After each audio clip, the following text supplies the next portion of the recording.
over the Magic. Well, tonight, 8 Eastern, ABC, it's a winner-take-all battle for the NFC #1 seed and the NFC West. Both Seahawks 49ers entered this game riding 6-game win streaks. First regular season finale in NFL history between teams entering on streaks of at least 6 games. 49ers streak, well, it began when Brock Purdy returned from that turf toe. That was in Week 11. They've been averaging an NFL best 35.7 points per game during the streak. Purdy, 5 total touchdowns in each of his last 2 games. Meanwhile, Seattle's led by Sam Darnold. He could win 14 games for the second straight season after doing so with Minnesota last season. And if he does, do you know he would join the GOAT, Tom Brady, as the only QBs to win 14 games in consecutive seasons? Let's bring in our football analyst, Sam Acho. So, Sam, in your opinion, what do you think has to be on point for the Seahawks if they're going to win this game? It has to continue to be their defense. Seattle has one of the best defenses in all of the NFL. They're actually number 2 overall. And offensively, they have a high-powered offense as well. But the defense has to shut down and slow down not just Brock Purdy, but also Christian McCaffrey. Christian McCaffrey is the leading rusher and receiver for the 49ers. And that 49ers offense is what makes them go. And so Seattle has to prove that their defense is no fluke. Yes, they do turn the ball over, Seattle offensively, so the defense has to be the answer. Okay, so now on the 49ers side, what have you seen out of Brock Purdy besides all the touchdowns recently that could cause Seattle some issues?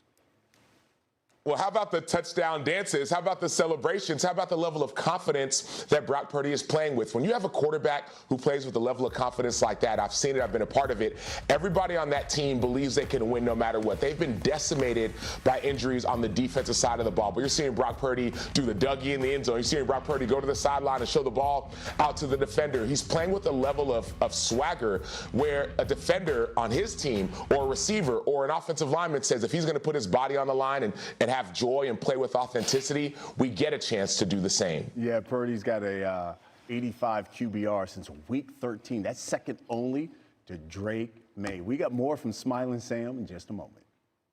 BC, we've got an NFC showdown at 4:30 Eastern on ABC between the Panthers and Bucs. For the Panthers, it's pretty simple. Win this game and you clinch the division for the first time since 2015 when they went to the Super Bowl. The Buccaneers need to win and have the Falcons lose to the Saints. Winning isn't something the Bucs have done a lot lately. They're 1-7 in their last 8 games after starting the season 6-2. However, despite that, they're seeking a record-breaking 5th straight NFC South title. Panthers might be big cats, but Carolina spends a lot more time as dogs, underdogs that is. They already have 8 outright wins as underdogs this season, tied with Washington in 2015 for the most in the season in the Super Bowl era. We bring Sam Acho back with us now. And Sam, why could Carolina focus go beyond just this game? Because they've got a back door into the playoffs. Of course, Carolina wants to win this game, but if the Atlanta Falcons win, there'll be a 3-way tie in the NFC South. And because of that 3-way tie, the Carolina Panthers would be in the playoffs. Now, Carolina's perspective is this. Tedero McMillan, one of their stud wide receivers, has been outstanding down the field, big play receivers. Tampa Bay has had some injuries on the defensive backfield, so it should be Tedero McMillan's show on the offensive side of the ball, but even if Carolina loses, they still got a way to get into the playoffs. All right, so on the other side offensively, Baker Mayfield has been beat up. How critical is his health in this showdown? Baker Mayfield's health is everything because when he's healthy, he's even more confident. This Tampa Bay team has lost 7 of their last 8 games. I've been a part of losing streaks like that. People say that losing is contagious, and it's very true, but winning can be as well. When Baker Mayfield is at his best, not turning the ball over, playing with that level of confidence that we talked about with Brock Purdy, all of a sudden he can will his team to victory. The Panthers have been up and down as well. They've won 1 and lost 1 over the last 8 weeks. But for Tampa Bay, it's got to be Baker Mayfield and his confidence because the defense in Tampa Bay is not playing well at all. Yeah, just as you see on the bottom of the screen, Mayfield has 4 straight games with the interception, tied for his longest streak within a season since 2019. So if he can contain that, they should be in a good position. Sam, excellent work, brother. Thank you. Jeremy Fowler and Files, name a better combination, y'all. I mean, come on. Speaking of word association, It's been 49ers and injuries all year, Jeremy. So what are you hearing on several of their stars ahead of today's game, starting with George Kittle? Yeah, Scooby, the injuries have not stopped them yet. They keep rolling. They still got a chance of the 1 seed if they can win this game. George Kittle is hoping to be a part of it. He has told reporters he is expected to play. He absolutely wants to, so the 49ers will monitor his progress on that ankle issue. It's a low to mid ankle sprain, so not a high ankle. That's been the good news. Missed last week. He should be all systems go, assuming no setback today as they get closer to kickoff. Now you got Trent Williams. This one I'm told is a little bit trickier because he is expected for the playoffs for the first round, assuming they have either the 1 seed or the 2, wherever they are. But tonight, this game is going to be a bit of an issue. We'll see if he can make it. They just don't want to set back that hamstring. He did not practice all week, so not ruled out, questionable. The people I talked to said definitely playoffs either way. And then you got Ricky Pearsall. He worked through his issues, had a bit of an ankle and a back, and he played well last week, 80-plus yards. So he did practice this week as well. So they're hopeful that he can continue that momentum going. Not a slam dunk, listed as questionable. We'll see how he feels today. But all 3 guys up in the air. Kittle, it seems, has the best chance to play. Okay, so tomorrow it's Ravens Steelers for a spot in the playoffs beyond this game. What are you hearing about both quarterbacks, starting with Lamar Jackson? So Lamar Jackson, his future is interesting because he's got a $75 million cap hit. The guaranteed money on his long-term deal is drying out. So the Ravens have a decision to make here. Do they want to continue to negotiate, try to hammer out a long-term deal on a market that would be massive for a player of his caliber, the 2-time MVP?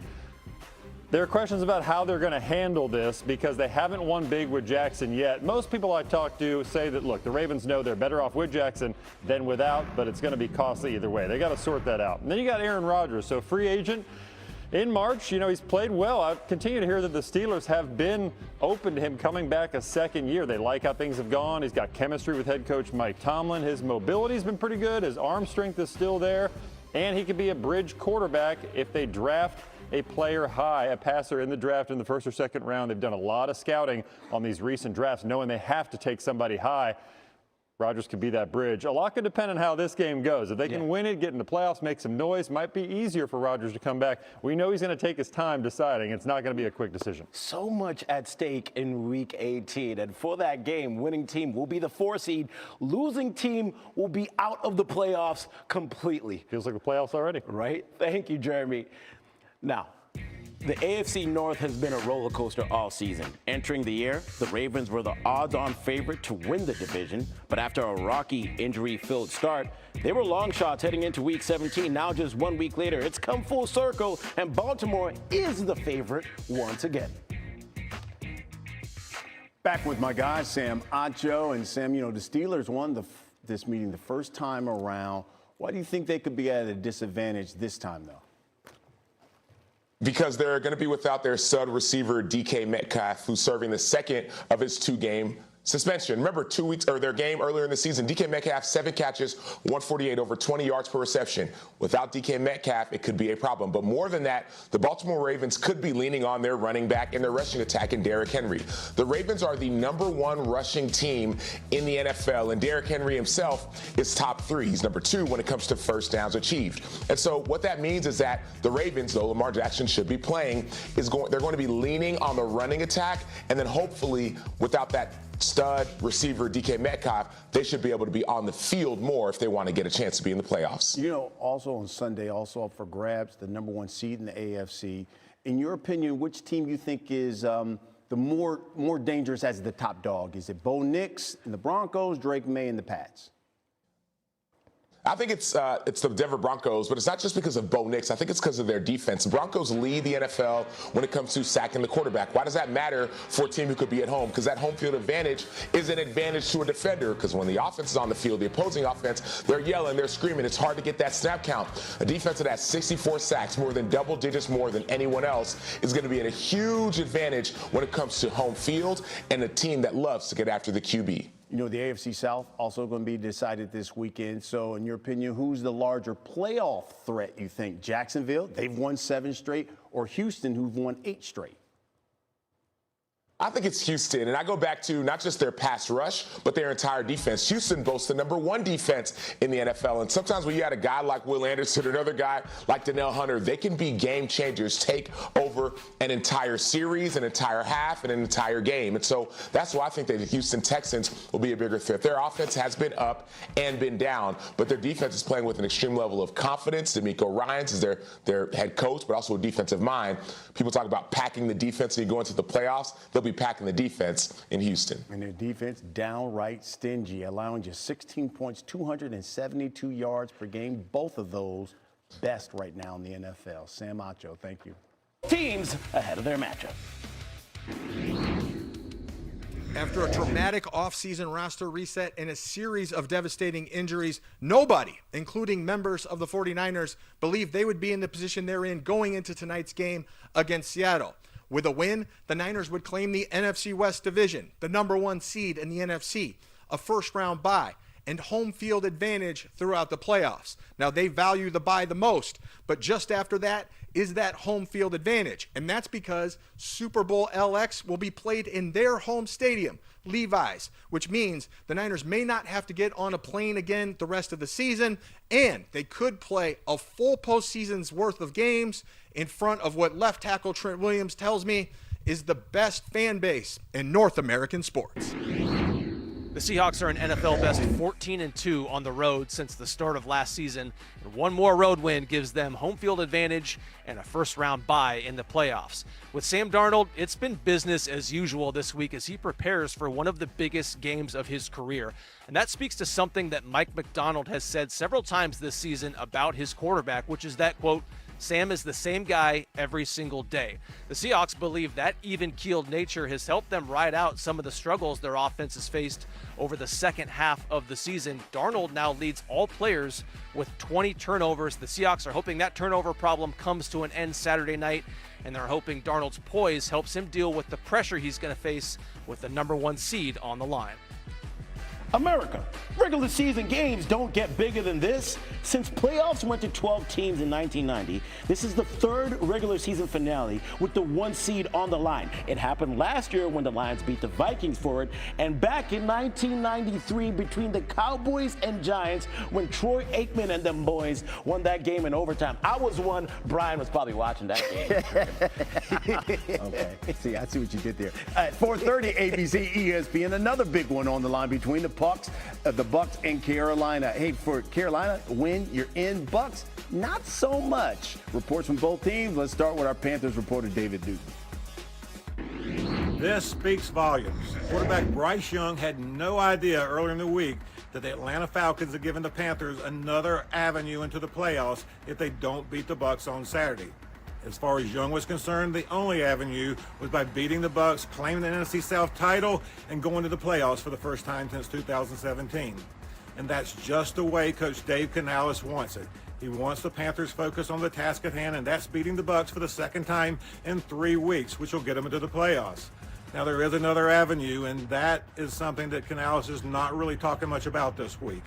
The Panthers could lose to the Bucs, and then it would come down to Atlanta having to beat New Orleans on Sunday, so the Panthers may not know their fate until 4 o'clock on Sunday. But as far as Young and the Panthers are concerned, there's only one game that matters, and that's the Bucs. As running back Shuba Hubbard and others said, we're going in this game to win it. For weeks, the attitude in this Bucs locker room was, as left tackle Tristan Wirfs said, it doesn't have to be pretty. Let's just get to the dance. And at the time, this group was still without Mike Evans and Jalen McMillan, and Chris Godwin was just finding his footing coming off of injury, and so was Bucky Irving.